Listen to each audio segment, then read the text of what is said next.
उत्तर प्रदेश में इस बार गर्मी के सितम के लिए अप्रैल और मई का इंतजार नहीं करना पड़ेगा, बल्कि ये सिलसिला मार्च से ही शुरू हो सकता है। ये दावा हम नहीं बल्कि मौसम वैज्ञानिकों ने किया है। बीती सर्दियों में उत्तर प्रदेश में रिकॉर्ड स्तर से कम बारिश हुई, जिसकी वजह से तापमान में बढ़ोतरी दर्ज की गई।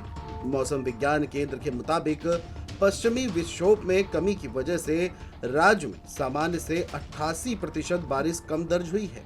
बात अगर सिर्फ राजधानी लखनऊ की करें तो ये कमी 98% तक रही, जिसके चलते परिणाम स्वरूप फरवरी महीने के अंतर में मौसम गर्म रहा। अब मार्च में ही लू चलने की आशंका जताई जा रही है। जिलेवार बात करें तो बीती 28 फरवरी की रात हमीरपुर में 19.2, वाराणसी में 19.5, लखनऊ में 19.4 डिग्री सेल्सियस तापमान दर्ज किया गया। इन शहरों में ये फरवरी की अब तक की सबसे गर्म रात रही।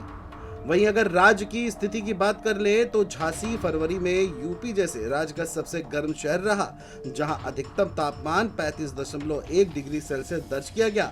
वहीं वाराणसी की बात करें तो औसत अधिकतम तापमान 30.1 डिग्री सेल्सियस था, जो सामान्य से 3.5 डिग्री सेल्सियस अधिक है। बात अगर राजधानी लखनऊ की करें तो यहाँ औसत अधिकतम तापमान 28.3 डिग्री सेल्सियस था। ये सामान्य से 2.1 डिग्री सेल्सियस ज्यादा था।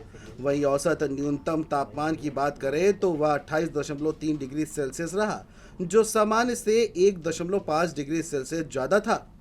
मौसम वैज्ञानिक के मुताबिक 2025 के गर्मी के मौसम में तापमान सामान्य से ज्यादा रहेगा और गर्म हवाओं के दिनों में भी बढ़ोतरी दर्ज होगी।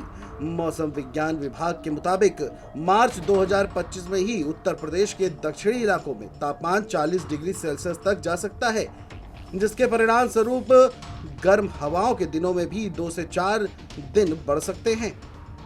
वहीं मौसम वैज्ञानिक के मुताबिक फिलहाल प्रशांत महासागर में ला नीना की कमजोर परिस्थितियां बनी हुई है। इसके अलावा हिंद महासागर में भी तटस्थ द्विध्रुवीय परिस्थितियों का असर दिखेगा। इस वजह से मार्च से लेकर मई के दौरान राज्य में तापमान सामान्य से अधिक रह सकता है, जिसका असर किसानों पर भी सबसे ज्यादा रहेगा और लोगों पर भी, क्योंकि गर्म हवाओं का दौर भी मार्च के महीने से शुरू हो सकता है।